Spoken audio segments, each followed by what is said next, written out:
Just a question. Morning, everyone. It being 9:01 on Wednesday, May 10th. I'd like to call to order the County Human Services Committee. All right. Let's try that. How's that? Okay, it being 9:02 then, let's call the Human Services Committee for Kane County to order on Wednesday, May 10th.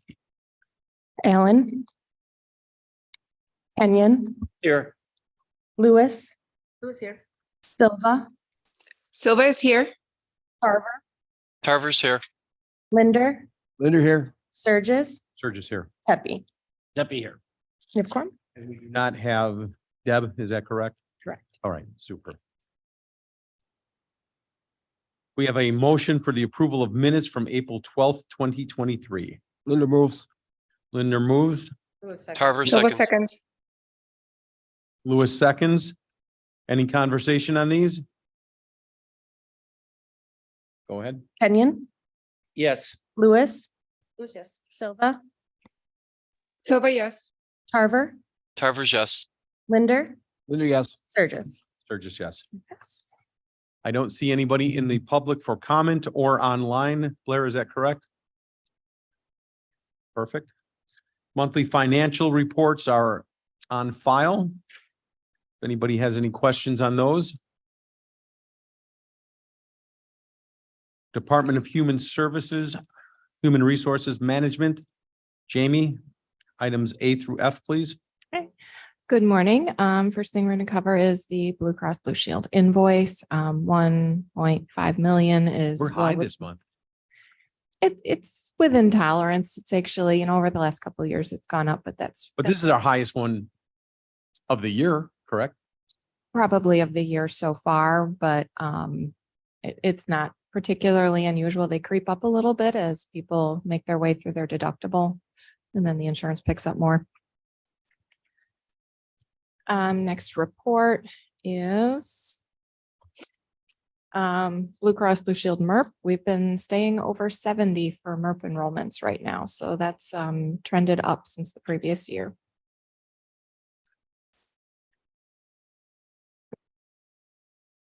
And then we have the Assured Partners report, and this is where you can look. 71, we were at like 67 last month, is that? I think last month was also at 70, but it's trended up. About a year ago, we were at 60, right around 60. So it's trended up almost 10 probably over the last year. And this is a good thing. It's people that aren't on our full health insurance plan, which costs more. That was a rhetorical question, that this is a good thing. So just. So the 2023 global tracker, as you can see, we're just a smidge higher than the previous months. So really it's the invoice isn't far off of what's normal. January was low, which is fairly normal. So about 1.5 million, I would expect to be about the norm.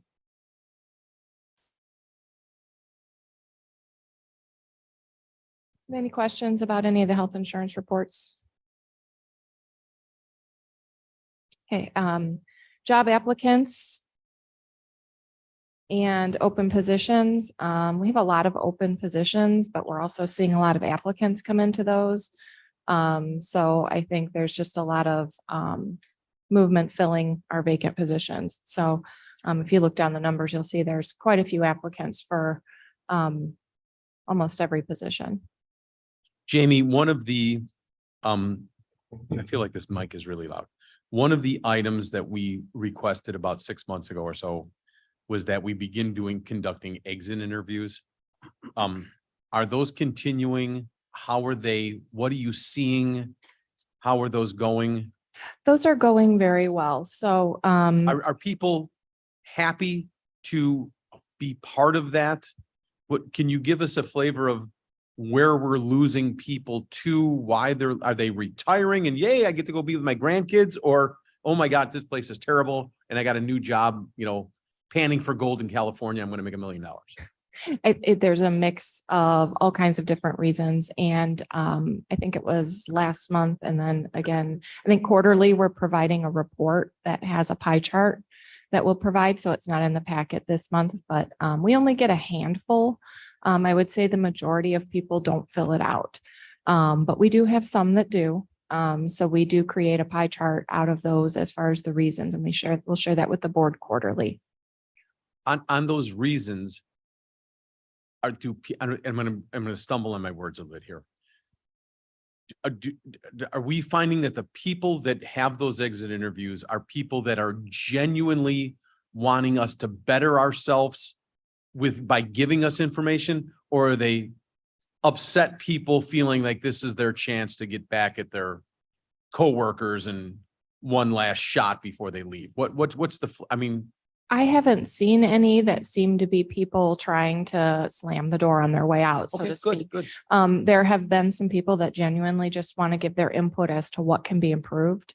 Some people left it for reasons that are at no fault to the county and decided to share some things about their experiences with training or other things that can be useful. So as those things come in, if they are constructive pieces of information for their department, then we'll share that with the department. Okay, wonderful. Does anybody have any questions on those at all? Mr. Vern? On the job applicant report, do we have a policy that it must be shared with your department when there is an open position? We do not. It's just a service we provide upon request. So if someone wants to post a position from any department, elected or county, and they would like a position posted on the county's website, they send it to us and we post it on the county's website, and that's where this data comes from. If the hiring manager would like, we also post it on Indeed. We get far more applicants through Indeed. It is the premier way that people looking for jobs do search for jobs. So if we want to cast a wider net, that is the way to do it. Those numbers are not reflected here. As an example, a position I had open yielded 3 applicants to our county website and 35 from Indeed.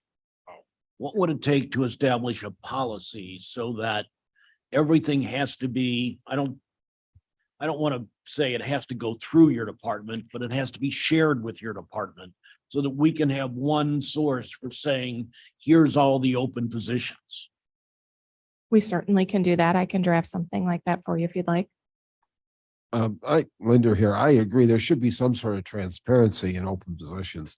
Otherwise, somebody fills a position that we didn't even know, that the public didn't even know was open. It sounds like not a terribly fair process. Yeah, but and also we have one source. We can say this is what's open, then we can not only track what's filled, but we can have one source associated with the activity associated with total The personnel. statistics become more accurate. Yeah. If we can, first off, note Miss Allen has joined us, but if we can just go around the horn on that, if anybody has any input, if we think this is a good idea, we can keep it on the agenda next month for discussion and have Jamie, build something around that. Deb, I know you just walked in. Mike, what's your thoughts on that? I Is that think for it's me? good. I think I agree with Vern. Mr. Tarver, I'm in compliance with that idea. Ms. Silva, Dr. Silva? I'd like to hear a little more. I mean, promotions from within, would they be affected? That's a I'm great gonna hold question. back. Yeah. I'm gonna hold back an opinion on this one right now. Thank you. Okay. Vern, are you suggesting that promotion things or just new hires? That's a great question, Monica. Thank you. Well, I haven't thought this through to say, oh, here's this great grandiose methodology to take care of it. But if, to have one source to know what's happening with personnel, and I don't know, I'll have to think it through whether internal promotions. Jamie, do you have enough to begin noodling on that a little bit and come I back can with begin something? looking into it. One possible idea for internal promotions is to develop a method for internal postings, which we don't currently have. What you could do is have internal positions posted on our intranet, which is only available to employees as internal applicants only. It's difficult to promote when you don't know who's interested in the promotion. That could help support our equity and equal opportunity initiatives. Well, but Vern, thank you so much. And I appreciate everybody's input on that. Cliff, I do have one I'm comment. sorry, Mr. Roth. I've seen in the corporate world, a lot of times they'll do like a monthly report of here are the promotions within the business. Mhm. And that's kind of a good morale type of thing that people are moving forward. The other thing on the job listings, a lot of times I would suggest, how long has the listing been open? Because that sometimes is like a red flag that, okay, what's wrong? Why has this been open 90 days? So So those are the ones you want to look at. Is there an issue or is it just? right, that is on the report. So if you look Okay. at the job applicants report, it shows the post date and the deadline for applicants if there was one. So you can see some of those have been open for a long time. Okay. Terrific. Thank you. Great dialogue here. Are we on item E? Yes, workers' compensation reports. Nothing is out of tolerance. I did want to let the committee know that about a year ago, when I started looking at these reports a little closer, we did start tracking for liability cases, preventable versus unpreventable, for just some risk management data. So in a future committee, we will be compiling that into a report format as to what % of our liability cases, this isn't workers' comp, it's liability cases, are accidents or things that were preventable versus not preventable, just to share that information with the committee. Thank you so much. Health insurance renewal discussion, item F. I just wanted to give a quick update that we are continuing to review our options for health insurance carriers. We had some presentations at the last committee of the whole meeting that was relating to the possibility of, other carriers, that we did quote that out this year versus some other carriers. And we are working on scheduling a meeting to look more into the disruption that would occur if we were to switch carriers. So we are continuing to review that. And if there are any questions, I'd be happy to answer them. So Jamie, I do have a couple of comments on this that I need to put out there. We as public figures, we signed up for this. We invited people to critique and review. One of the things that I didn't expect, hadn't anticipated, don't appreciate is when people put stuff out there into the blogosphere, into the internet, into the ether that are just flat out lies. And I have a problem with that. We had that committee of the whole where we invited Assured Partners to come and speak. We also invited Blue Cross Blue Shield to come speak. I thought I was being very cordial. Mike Baker, who has been our lead person for years here. But when Mike came, part of his team was Luke and Kelly. Mike couldn't make that meeting for us, and we invited Luke from Arizona to fly in and speak to us. Luke dove in right away, and I had to back him up and say, wait a minute, just for those that are new, Luke's family. He's been part of our team. He is in-house. He is one of our consultants. Somebody put out there that I was overly coddling the healthcare company that was coming to pitch us. And I said, overly coddling? He's our representative that we pay $10,000 a month to help us do our job. And I was simply suggesting to everybody, Luke works with us. He is not here on the Blue Cross Blue Shield team. I don't know how that message came across any differently. And I'm hoping that anybody in this room said, Cliff, you did an okay job explaining that. And somebody was just taking sound bites to try and disparage my remarks. Another remark that came back was that somehow I was overhyping the Blue Cross Blue Shield team in as much as I was pandering to their agenda or an agenda of supporting medication for gender transition. And I said, you understand that we were talking about Ozempic and Mounjaro, which are diabetic medications. And my point was, if they were available on April 1st under the Blue Cross Blue Shield contract, when would those be available for everyone? Because as a daily Victoza injector, if I can switch to Manjaro, which is a weekly injection, I would welcome that. How that conversation was misconstrued to be anything other than the comment was made, I was possibly pandering to them to get a better drug than I have. You're gosh darn tootin' right. If I could go from a daily injection to a weekly injection, but the conversation was about pharmaceutical. The fact, I believe the statement was, if we stay with the current carrier we have, even if we stay with them, there will be disruption because the RX formulary changes every 6 months. And you may be, or you may not be on there. And I was using Manjaro as a representative sample of, look, this wasn't available 6 months and it is now. How that was misconstrued as anything other than that. And if on this committee, you feel that I misrepresented that, I invite you to speak up now.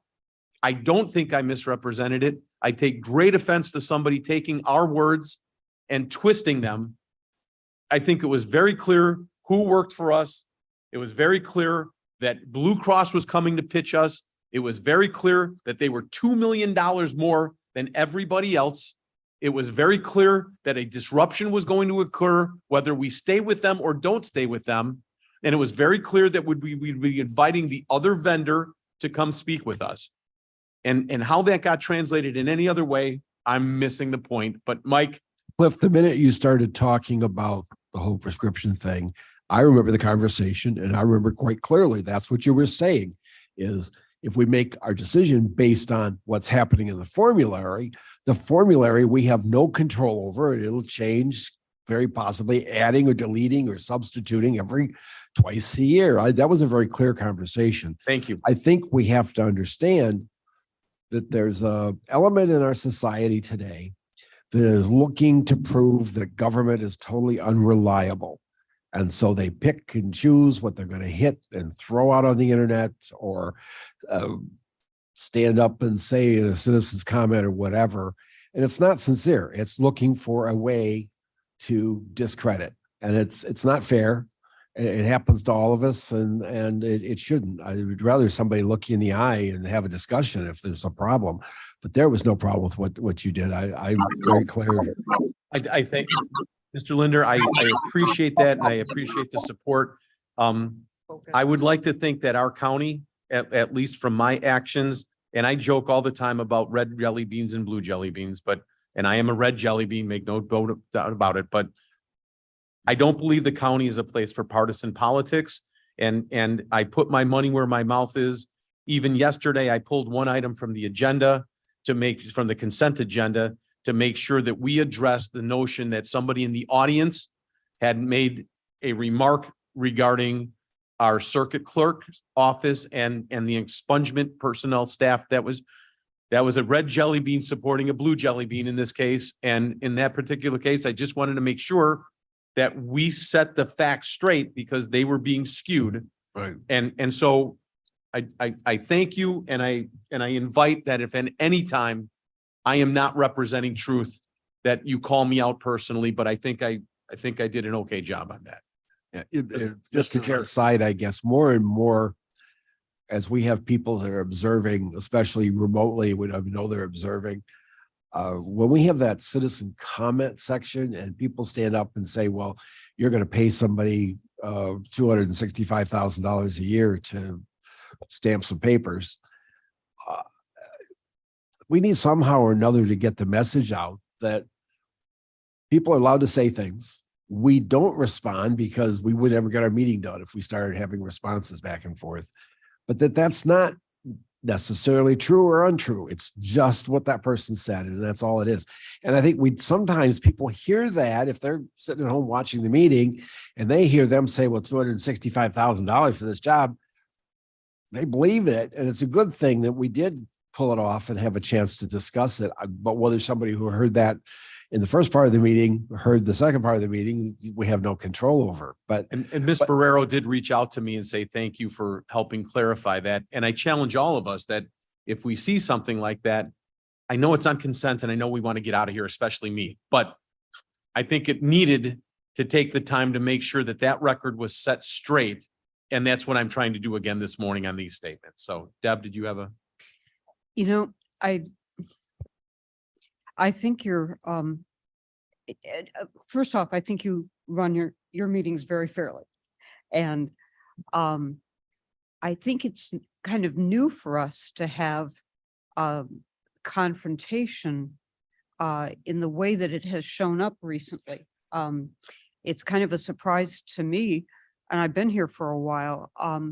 It's always been our policy that we don't have conversations at that time. So I think you're right that we all have to, if we see something that's inappropriate, then somehow we need to come up with a way to respond. Thank you. Respond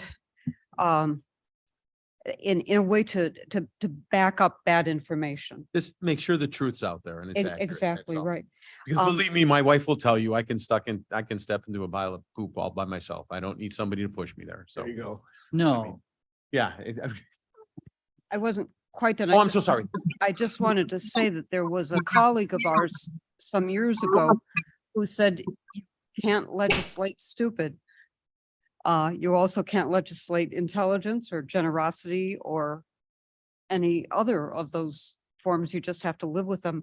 And I wanted to say that I'm grateful that as a body and as a leadership, offices and everything, that we tend to, I think we tend to lean towards the generous. We are always looking for best practices. We are always trying to be kind. We're always trying to be respectful. I appreciate that we come from a position where we're going to try and interpret things generously and behave generously rather than in a tight-fisted way. I'm just grateful for that. Thank you. So thank you for the leadership. I appreciate that.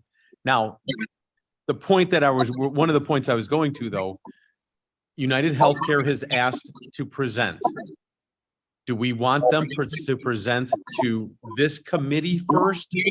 Or do you want to do a group of the committee of the whole presentation like we did with Blue Cross Blue Shield? I think you're looking for answers on how to do that. And I'm asking this committee specifically, do you have a preference? I think it can start here. I A third agree. Just me. There's a third option too, that you can have them present to staff and staff can bring that forward at a meeting. Those are your choices. Blair, I don't know what that garbly is in the back, but can you?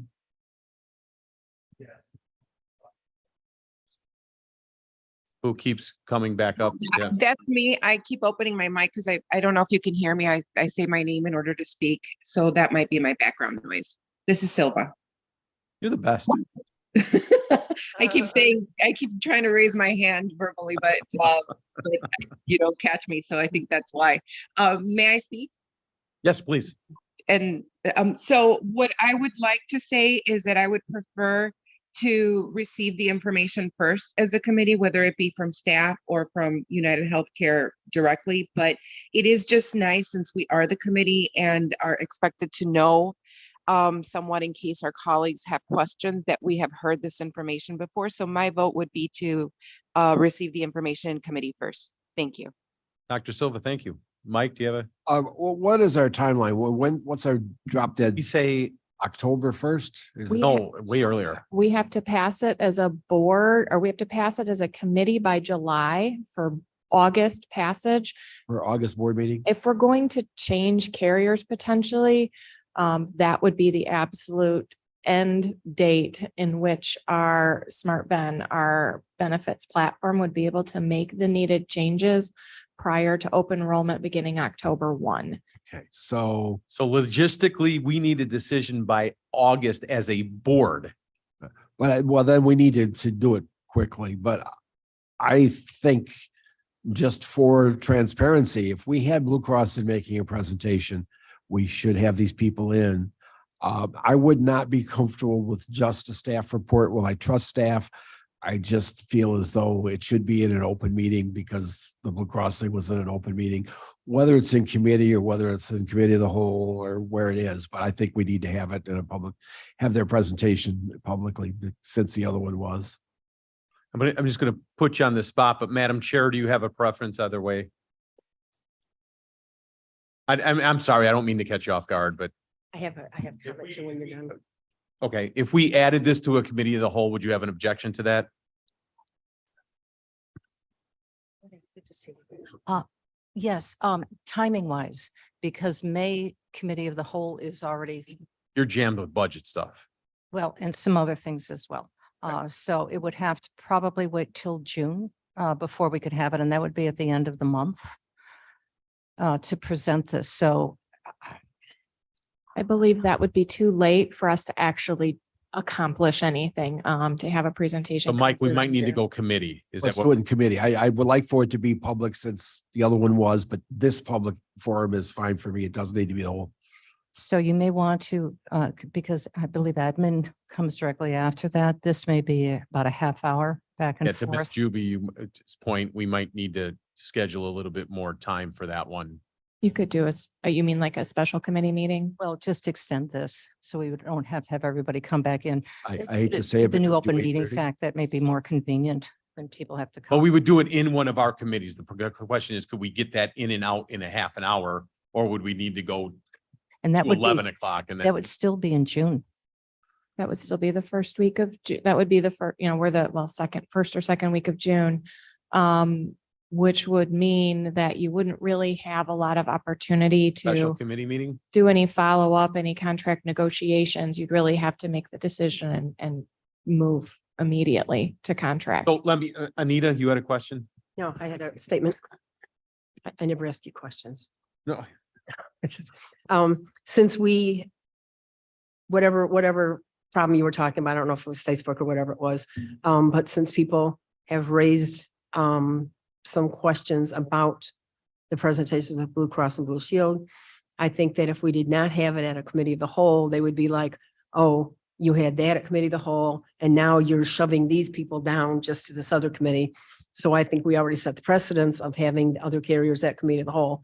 So I'm believing that we probably have to have a special meeting just to discuss insurance. And then have whatever, if we're having Blue Cross, if we're having United Health, I don't know if Aetna was still in, or I didn't know who the mix is anymore, but So let me ask this then. Would the committee be in favor of or trust staff, vice chair, chair to meet with United Healthcare first? If we think it's there, or we can look at their information, if it's appropriate that to then, or warrants then a special committee of the whole or committee of the whole, we would move that forward. But if they're just so far off base and, nothing works, why would we do that? I'm asking, I have no opinion. I'm just, To add a comment, you might want to consider that you're going to have to include some kind of feedback from your unions. yes, that's correct. That's correct. Allow time for that as well. That is correct. so you're having a special meeting next Tuesday afternoon. So, I mean, help me understand what we're saying. I would suggest that whatever you plan to have United Healthcare present to the board or committee of your choice, it happen in May so that we have time to take on those other potential issues. If you decide not to switch carriers, then you do not have to involve unions and things like that. If the board intends to, after hearing what United Healthcare has to say, fully consider switching, then at some point you need to include your unions for feedback. Your computer up. When's our next committee of the whole? Do we Oh, have one for May? Yes, it's the 23rd. So it would have to be that week. Excuse me, Chris. It would have to be that week because Memorial Day weekend is that weekend as well. So Okay. there may be people leaving. Have room on that 23rd to fit this in for a It'll- half hour? If we can have board members bring some snacks, I think that'll be okay. We'll just have to start it earlier. It'll be a very, very intense, long meeting. Do you want to include, as a committee, are we saying that committee of the whole is going to be smashed. I mean, it's packed. Do we want to add this extra half hour to it, or do we want to call a special It's gonna be a lot. meeting? You want to call a special Human Services Committee meeting That week. and have them present here first, Ms. Juby? I know I'm not on the committee. However, if we change the time of the 23rd appointment, we are in jeopardy of losing some people because we have a Forest Preserve Finance Committee that same time. And also, Making this easy, kid. well, Jeez. I'm all about times. Also, I don't think it's a half-hour presentation. I think that a half-hour presentation is getting information and not having any question and answer. So I think Okay, that fair that's enough. generous time. I also believe, what Ms. Lewis said is that if you did one for one thing, you have to do the same thing for the other. And everybody knows emergency meetings are for emergencies.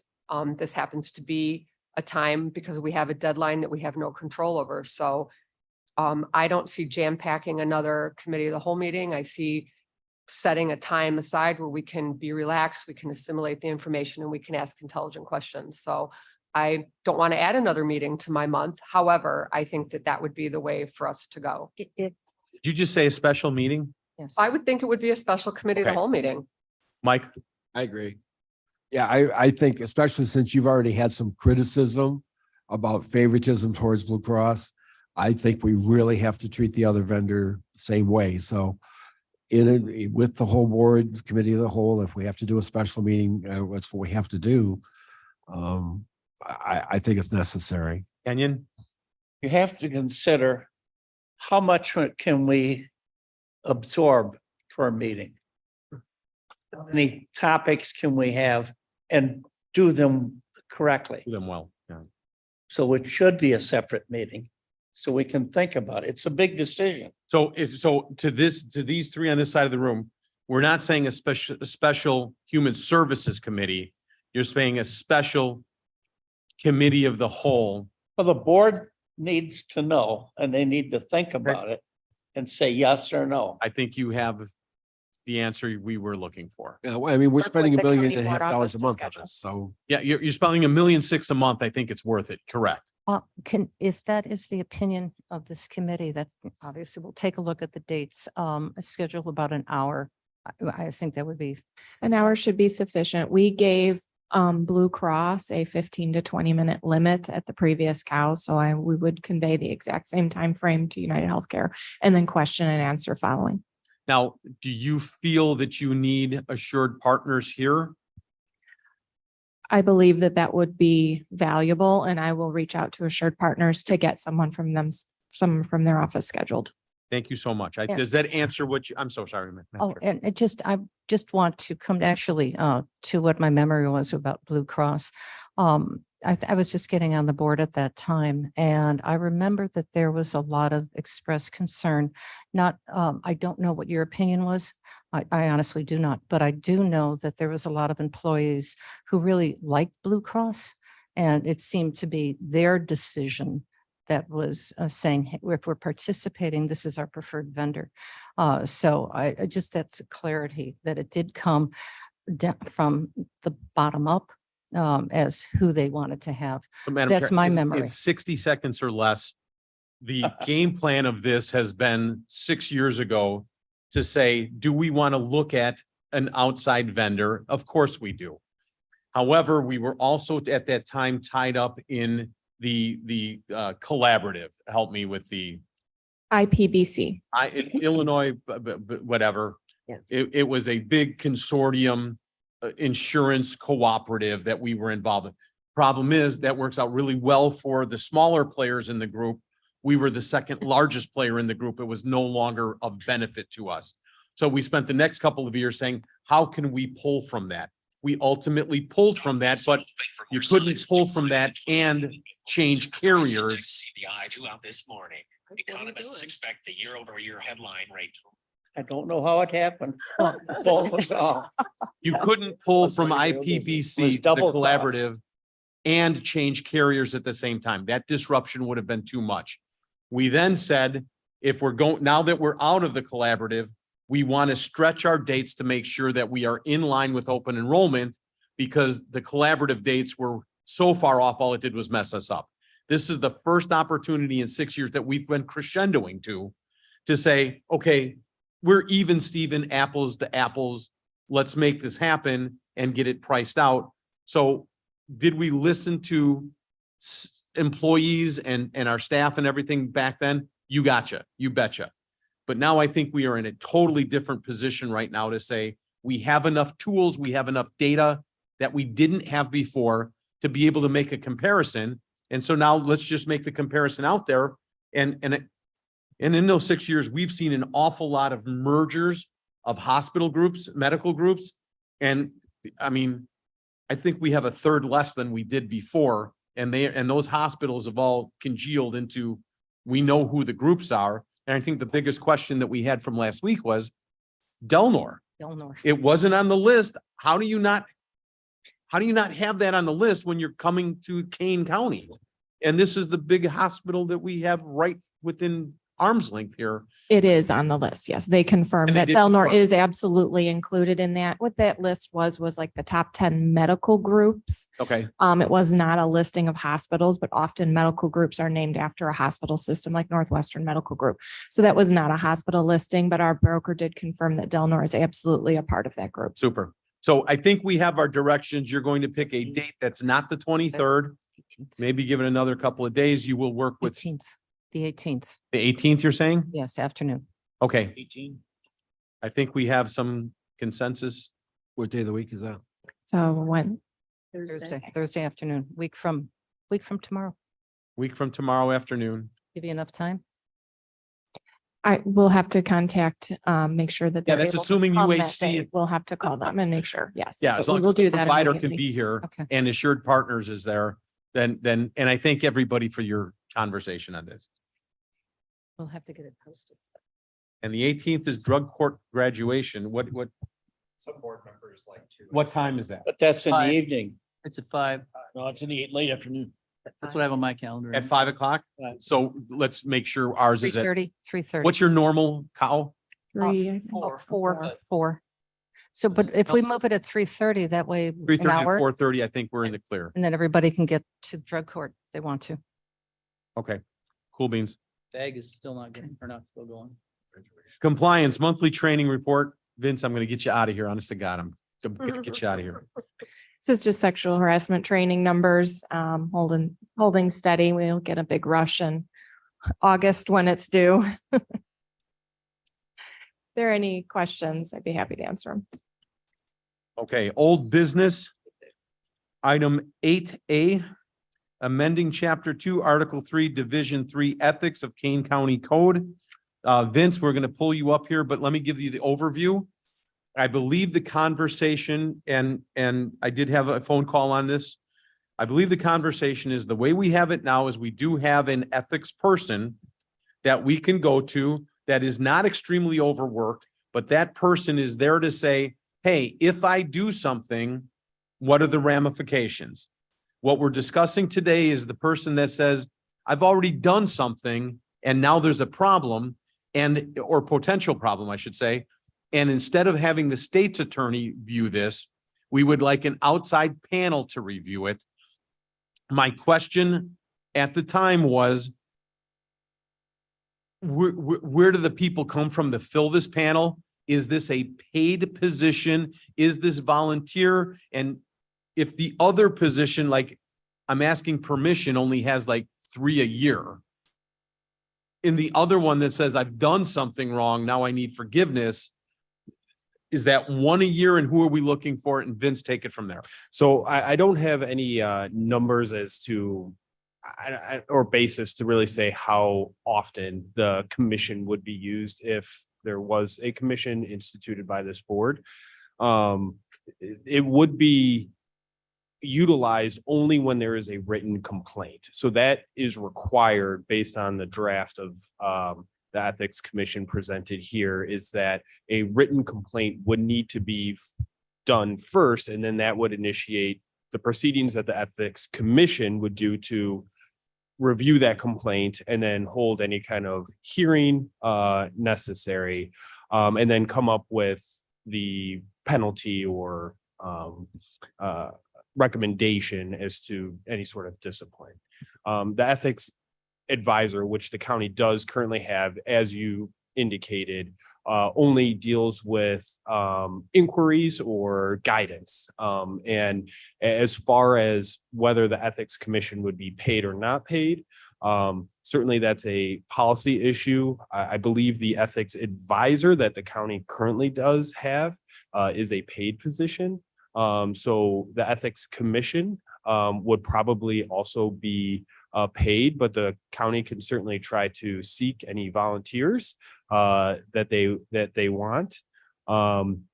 Currently, as drafted, the commission would be appointed by the chairman after the advice and consent of the county board. So it would have. So the resolution that you have in front of us, what is TMP? I'm sorry? Temporary? Okay. So so 23-506 is asking us today to move this from this committee forward. And this does what? Just allows for the creation of something that will be formally put Correct. together later? Well, correct. I mean, the commission isn't created yet. This would put in a procedure to create the commission. It also has the powers that and duties that the commission has. So that's also located in here. So that gives kind of context of what their power or what they're going to be doing as an ethics commission. And again, who then, once, if we were to move this out, is this going to finance? Is this going to executive? Who is this going to judicial who might craft this? Or is this just out to executive and up to the chairman's desk? What do you, So the flow of this would be typically the will of the county board. I don't see why, if they certainly wanted to go to judicial, that can happen, but I don't see why that there would be a need for that. It could go to exec after this if that's certainly the will of the county board, but this just seems so mamsy-pamsy that we're saying, let's create this, but we don't have a budget for it. We don't have who the staff is going to be. All we're doing is saying, hey, we'd like ice cream, but we don't know what flavor, or scoops or smooth soft serve, I feel like we're kicking the can down the road and saying somebody else do the job. Well, was that all you need? So the ethics commission, the recommendation, it's not, and I should back up, as I explained in the last meeting, the ethics commission is not required by law. When the attorney generals put together their model ethic ordinance, they made a recommendation for counties to have ethics commissions to deal with some of these issues. Certain counties around us, like DuPage County, does have an ethics commission. We do not. And currently it's set up where the state's attorney would be the office that investigates, and then also could pose a conflict of interest where the state's attorney may also have to defend an employee down the road. Creating an ethics commission to deal with any written complaints of any ethical violation would alleviate that conflict of interest. And after review, we would also recommend an ethics commission, just like the Attorney General's office has done. So, Mike, you have any concern with Linder? I think it's Do we need this or not? we won't need it until we need it, but when we're only using the ethics advisor 3 times a year, I don't know if you recruited this, was it 7? I forgot how many, 5. currently it's 5. The model had 3. So it's again up to policy. If you were to have a commission, how many you would want. But I'd be worried you form the commission and it might be 2 years before you have a complaint for them, and whether they're still all available and ready to act. I mean, I'm not certain, unless you have some other data that there's enough activity in this arena to justify setting up a framework. I'm concerned about ethics, obviously, but I don't know whether there's enough activity. You can tell me that because the state's attorney is handling that activity now. I don't have the personal knowledge of the activity. I have reviewed the procedure and see the issues that could be presented, and this would alleviate that. So. Alan, Deb, do you have anything on this? What's your thoughts? We're going around the horn, so. I think we need to include whenever we talk about our ethics advisor, that it has always been a retired judge. And I think the way we've been handling it is adequate. So obviously there's something I'm missing. Kenyon? I think we need to set this up in case there's a problem and not worry about not having a problem. Because you can't wait till there's a problem and say, uh-oh, we have to have a committee. Set it up, let it go. It's like having a fire extinguisher. It sits there until you have a fire, right? I love you, brother. Well, I'm following your lead. So anyway, Louis? I think we need to establish it so we have a way of approaching it. Okay. Louis? Yeah, I agree that we need to establish it. Dr. Silva? Thank you. I very much agree with what my colleague, Mr. Kenyon said, and I do believe there is a need for this. I can think of so many scenarios where the community would have access to a committee that they could get answers from, or at the very least have situations investigated. If there's been harm to a loved one, if evidence has been lost, if there has been some sort of even remote possibility of misuse of power, so many scenarios. So I really think this is needed. And I think once it's in place, and a lot of thought needs to go into this, there needs to be a very good structure and foundation. But once it's there, I think we're going to be very surprised at how often we'd be using it. Thank you. Mr. Tarver?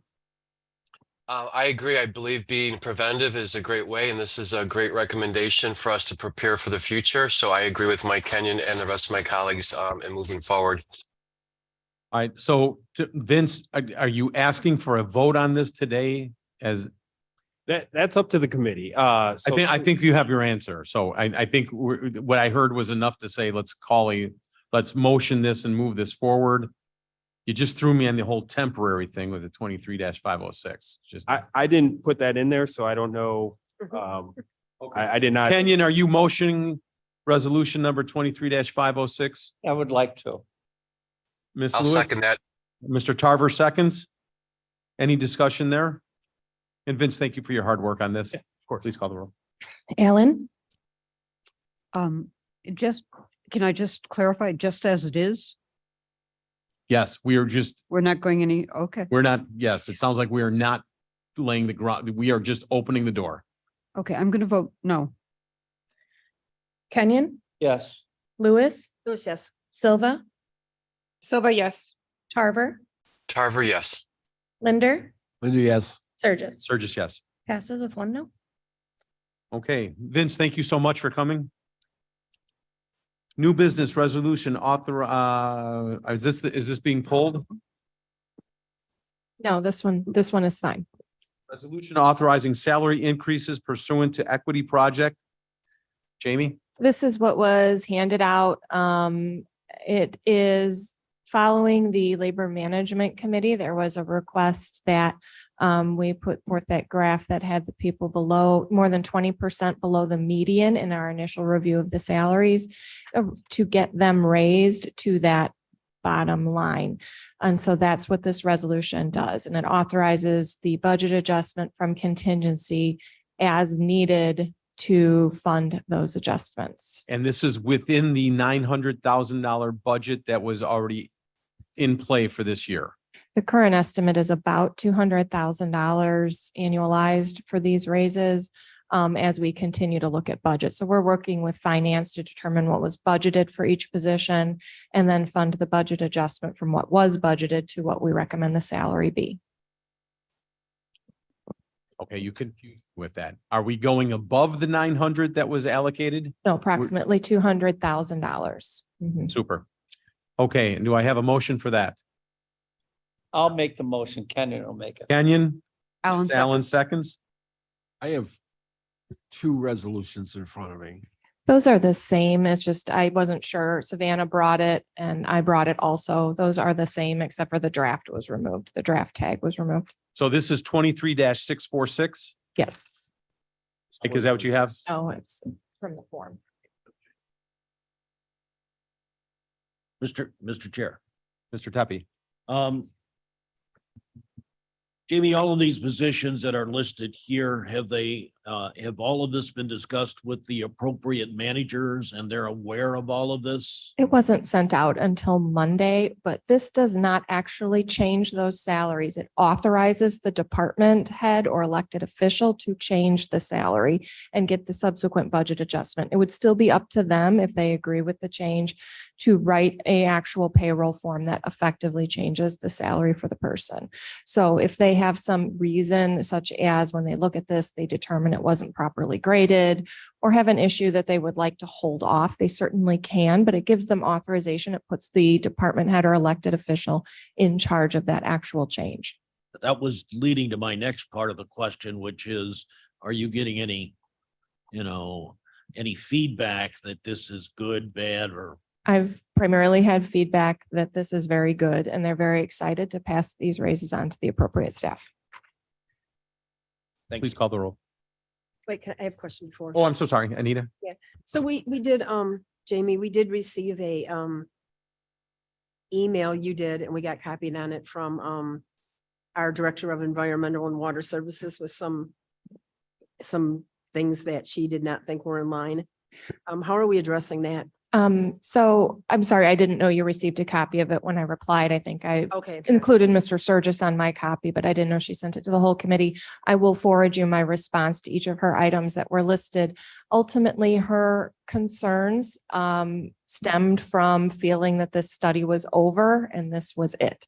It absolutely is not. This is far from complete. We still have more work to do on it. This resolution is it's an early The low hanging step. fruit. This is the low hanging fruit at the request of, the state's attorney brought this forward first, stating that they had some serious things that they needed to address immediately to take these low liars and get them up to what effectively gets them in line with what other county employees in their similar situation are paid. And this will flow to finance. This will flow next to finance, yes. Mr. Chairman, Bates, please. Oh, I'm sorry. Go ahead. Yeah, I'm here. So I was that Ms. Lewis who spoke about Jody Wolnick? I Yes, didn't get the yes, name. sorry. I didn't say Okay, my name. Thank you. Yes. Okay, thank you, Ms. Lewis. Yes, I have that concern. I think Ms. Wolnick's concerns were mostly about the grading of especially different members of the Water and Environmental and Water Resources Department. And so thank you, Ms. Labrillo. I think that's Ms. Labrillo speaking a minute ago about that the grading is not complete, correct? And that we will be looking at those grades still. Yes, it is not complete. Okay. What about Ms. Wolnick's concern that we may need someone helping us who understands the difference between in our example, a resource manager like Ms. Klee or a recycling expert? Those are sort of technical words, right? That we might need help understanding the grades. Right. I did sit down with both Ms. Wolnick and the Department of Transportation staff to talk about the details of those positions. So I'm informed from them regarding the technical aspects of it. Again, this is not complete. Both Ms. Wolnick and the Department of Transportation were asked to provide further detail as to what would be different grades of an engineer, for example. I certainly wouldn't be the one determining that. I also believe if you hired a consultant, they would not be the one determining that. They would need to rely on our staff to dictate the difference between the different grades of an engineer, which is certainly what we are trying to do. So as soon as we have that information back, we can adjust anything that needs to be adjusted. There were some things that were presented as differences between Department of Transportation engineers and Water Resources engineers. Department of Transportation rose a concern that their engineers are often working in the roadway under very dangerous conditions. And if you remember in one of my earlier presentations, we talked about that as being a mitigating factor that may raise a grade. So again, we will revisit this with transportation as well as Water Resources. That would be the reason for the 1 grade difference that she drew in her memo, her concerns. And so I did explain that that was the reason behind it. However, I would review with Department of Transportation if in fact their engineers are not working in the roadway under those dangerous conditions. Possibly we would need to make that adjustment. But So- Jamie, for the sake of time, if we can just, I think we're talking about two different things. This is specifically for those people listed below a percentile that need to be adjusted immediately. And this is not addressing any grading structure that needs to be rearranged or completed because it's not completed yet. Correct. Okay. That's perfectly fine with me, Mr. Sturgis. And thank you, Mr. Brillo, for your kind efforts. And we'll just all stay tuned to make sure that everybody feels it's fair. Thank you. Thanks a lot. Thank you. And Mavis, just to let you know, Tom Rickard's in the room here and Tom and I are meeting after this meeting to kind of have some continued discussions here. So fair? Okay, and I'll be conferring with Ms. Wolnick too. Thanks, Okay. thanks, everybody. This Thanks so sounds much. like a great effort. Bye-bye. Call the roll, please. Thank you. Allen, Alan, I. Kenyon, Aye, yes. Lewis, Lewis, yes. Silva, Silva, yes. Tarver, Tarver, yes. Linder, Linda, yes. Sturgis. Just yes. All right, you think we were getting to into the weeds on some stuff. Wait for this one. Penny, would you like to come up on this? How's that for a segue, huh? Resolution amending the jury duty policy within the Kane County Personnel Policy Handbook. You're too tall. So yes, so we currently have a jury duty policy in place that we are looking to, the auditor's office is looking to have a minor update due to some changes that are being seen statewide in the way that jury duty payment is being compensated. So not sure whether specific changes on this resolution, but what we are asking, currently, the way jury duty payments are returned back to the employer, the checks that a juror would receive comes back to the auditor's office. Some counties now are giving out debit cards. I have no way to process a debit card as an auditor. So we're requesting changing in our the jury duty policy to require a paper check and an employer certificate so that we know how much is supposed to be on that check. Everybody understand that one? Okay. They used to give out checks that were easy for us to track. Now they come in a debit card type basis. There's no way for Penny to track the debit card. We'd like to put in some mechanism that allows her to understand what those monies are and react accordingly. Is that fair? That's pretty fair, yes. Okay. I need a motion on that, Mr. Kenyon. Oh, boy. He's stretching it. Second, I'll move it.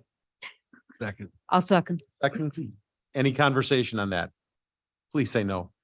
It's, I don't even know how to explain this one. We're in the weeds. I mean, I understand the thought of what they're doing to make it super easy and stuff, but they totally forgot about the tracking portion of it. And it just well-intended, bad consequence. Oh, well, so. And we have about, Yeah, there you go. currently there's about 5 counties, I believe, that are being implementing these debit cards. So we're not all the counties aren't there yet, but we just need consistency. So our employees are not confused on what they need to do and they don't have to exhaust extra effort to get us the payments back. Okay, before we call Michelle, Ms. Gumbs, did you have a You have your hand up? I didn't want to muddy it up here. I just happened to read an article about the debit card issue with the other counties.